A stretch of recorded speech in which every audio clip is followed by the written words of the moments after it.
গলতে গেল মা। আমি তো ফ্ল্যাশ জ্বেলেছি, আর রাতের বেলাও কুকুরের চোখ জ্বলে। চোখের মধ্যে এমন একটা প্রতিফলকের আস্তরণ থাকে যার জন্য কুকুরের চোখ জ্বলে।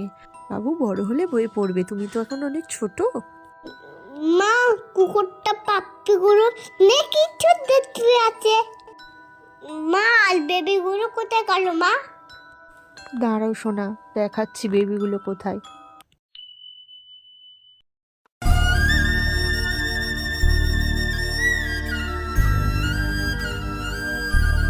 মা, পাপ্পিগুলোকে কেন আনলে এখানে এলে? মা, ওর মায়ের কাছে দিয়াছো না মা? বাবু দেখো, আমরা কত বড় ভুল করেছি। কখনোই মায়ের কাছ থেকে বাচ্চাকে আলাদা করা উচিত নয়।